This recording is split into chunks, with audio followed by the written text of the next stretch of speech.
College football nerds here to review Auburn and Oregon. It was an awesome game, obviously the best game of the opening weekend. And like we said last week, when we started this a few years ago, we did reviews and not a lot of people watched them, but we got a lot of positive feedback from our last review. So we're going to try to review the biggest game or the biggest upset each week, and obviously this is the one that we're going to talk about. Please hit that subscribe button. Please hit that like button. Got it all out of the way. Let's get into this game. Josh, the thing that I noticed most about this game, and we'll get to a couple of big things later on, but one of the things that I noticed most was a little bit of a reversal from what I've always said about Auburn, in that Auburn's deadly when they're on script. So first couple of drives in the game, if you go back and look in the last few seasons, you see a lot of that where they're like touchdown, and then nothing else.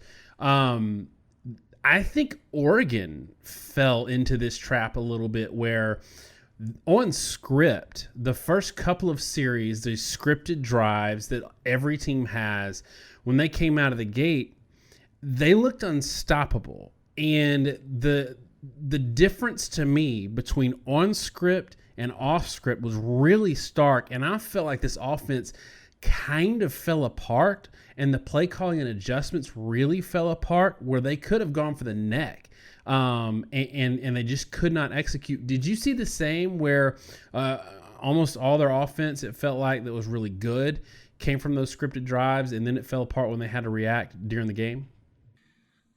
I did, to a large degree. Oregon was really effective early in just trying to make sure Auburn wasn't really on balance, trying to make sure the ball got out quick. Something we talked about before the game that I think held up really true was how much Oregon was going to try to do to exploit the linebackers, to try to get them out of position and try to force Auburn to make plays outside their defensive line. Auburn's defensive line did hold up pretty well in this game, but in the first two drives, Oregon really didn't allow them to be a factor. And I think as the game went on and they went back to the more standard offense, what I felt like a lot of times was Oregon kind of lost a lot of their mixed direction sense. They were taking sort of standard easy plays, but they weren't doing a couple things. One, they weren't getting as vertical all that often. They weren't throwing the ball downfield and letting a guy try to make a play on the ball. I mean, we saw the tight end take the ball away from an Auburn defender in the end zone, and we didn't really see Oregon take the risk of saying, are you going to do that again? Are you going to be able to defend it? And I think the other thing is they started allowing the Auburn defensive line to be more involved by having more plays that were either took longer to develop on a standard play, or they had more inside stuff where Auburn had more of a chance to operate. Yeah, it's interesting. Now that I think back for all the plays that Oregon had offensively in that game, the only two long plays I can remember was one, that touchdown, and then I think it was on the first drive, maybe the second drive. Herbert had really his only, they highlighted in the game, it was his only one where he had to hold the ball for a couple of seconds.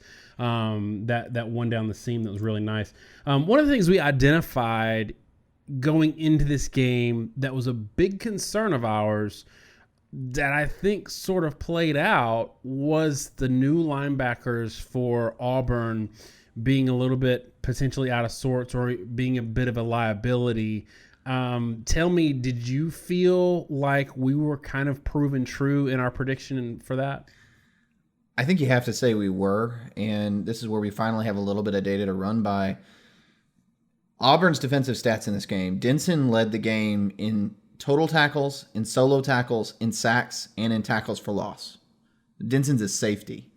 And it really struck out to me that if you combine the solo tackles from KJ Britt, who only had 2, from Papo, who had 4, and McClain, who had 2, you get the same combined amount as Denson had by himself with 8. So effectively, Auburn was really relying on their safeties in the game. The linebackers were struggling in coverage.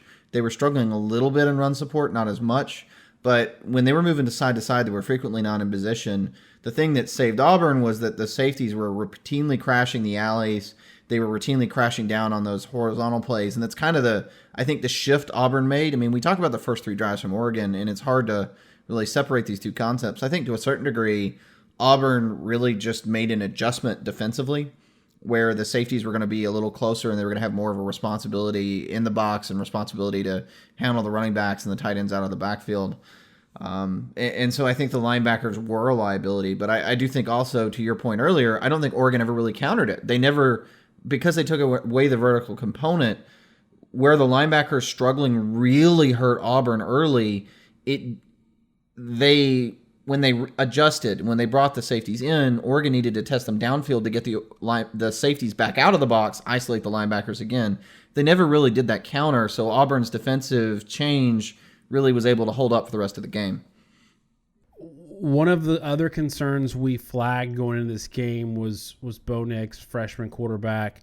And I talked to a buddy of mine ahead of this game, and he was like, we've seen other freshman quarterbacks do well, and I was like, yeah, Tua did well for Alabama, but he didn't really come in when it mattered until like he was basically a sophomore in terms of experience. And we saw Trevor Lawrence. Yes, he played early against Texas A&M, but really didn't round out into form until later in the season.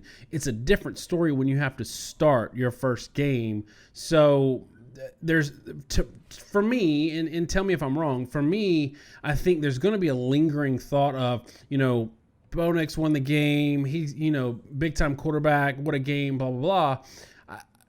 Two things here. One, I thought his performance was not great. It was kind of subpar, and I felt like Seth Williams bailed him out on that last throw. He had a gritty performance, but not a great quarterbacking performance. But I also was comforted in that the stage didn't seem too big for him, and he can probably mature throughout the year. And so it doesn't necessarily mean this is a Bo Nix you're going to have at the end of the season. I think I agree with all those points, and there's a lot that goes into it. The first thing when you look at Nix's game, he's 13 of 31, 177 yards, 2 touchdowns, 2 interceptions. And yes, he threw the touchdown that won the game in the end, but the analogy I threw out in this situation is if you get a kicker and you ask him to make 5 kicks in a game, and let's say he makes one of the first 4, and then he kicks a game winner at the end of the game, are you going to praise him for hitting the clutch shot? Or are you going to tear him down for the fact that he missed 3 field goals that put him in that position in the first place? And you have to give weight, I think, to both sides of the coin. We saw from Nix signs of where he could be a really good passer. He's not there yet. I think it was reasonable to expect that he wouldn't be there yet. I think anytime you're less than 50% passing, and in this case almost 1 out of 3, that's not really a good game. But I also think, in fairness, way too much was put on his shoulders. So, one of the stats that I saw here in between Herbert and Nix is Herbert in this game had 37 passes and 8 rushes, so 45 touches. Other players running the ball only had 25, so about 2 out of 3 plays were Herbert either passing or running the ball. Auburn was way more balanced, but Nix had about 31 passes, but he also had his 7 rushes, so 38. If you take out his rushes from the rushing totals, it's 36. So 38 to 36 Nix touches versus running back touches. It's actually quite balanced for Auburn. And I really do believe 50-50 is not really run pass in the day of the dual threat quarterback. It's quarterback versus non-quarterback running the ball. And that's where Auburn, I think, at least did a better job than Oregon, where they put way too much on Herbert. I still think 50-50 was too much for Auburn. They should have run the ball a lot more than they did. But Oregon was completely unbalanced. At least I think Auburn won the game to a certain degree because at least it was somewhat reasonable what they asked Nix to do. It was frustrating to me early on. I felt like Oregon had an opportunity to continue to run the ball with success and maybe not have to put pressure on their superstar quarterback and sort of mix it up a little bit. Do you feel like two things? One, you can run the ball, and you've talked about this before, how running the ball doesn't mean you're going conservative.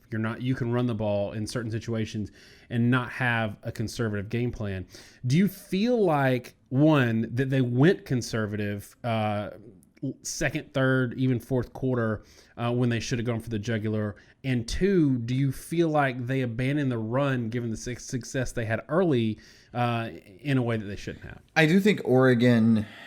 I think they got too much into their own comfort zone. I mean, Oregon does a lot of stuff in the quick passing game, in quick hit running game to try to kind of keep teams honest and then to move it side to side.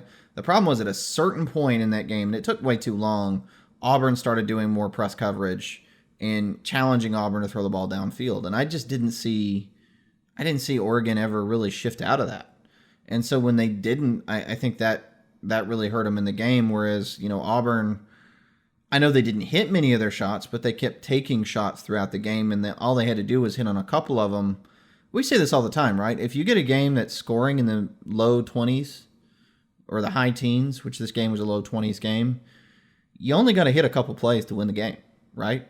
And so if you don't try to take those aggressive shots, you put yourself in a rough position, because the other team, which is what happens with the Auburn and Malzahn, really, even if they're not being overly effective in a lot of ways, if they hit on 2 plays, I mean, they can win the game off those just 2 random shots, even if nothing else is working. So let's talk a little bit about how this impacts the landscape of the season this year. And I don't think anything is won or lost in the first week of the season in terms of absolutes. But in a week where the bottom of the SEC turned out or showed itself to be absolute garbage, and just as an aside, like, a lot of people were killing the SEC on Twitter, and I thought it was funny because they were like, Ole Miss sucks, Arkansas sucks, Missouri sucks. Well, yeah, we already knew that.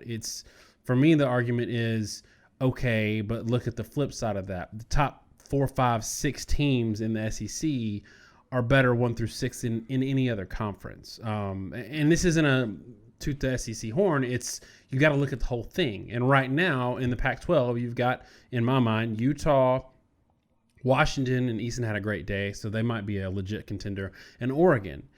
And then you have Auburn in the SEC, who I think has a tougher road to the championship than any of those 3 teams.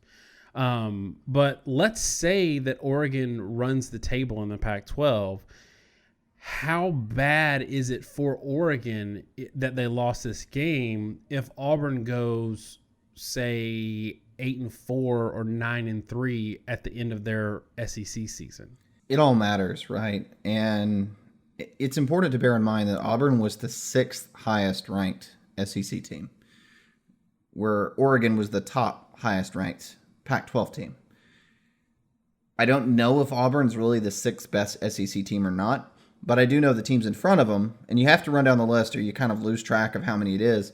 Alabama, Georgia, LSU, A&M, and theoretically Florida, they're all pretty good, or at least everyone's but Florida's good. And I know that's why you're getting 5th instead of 6th, because you're kind of throwing Florida out of the mix, but saying they may not be as good as the rest.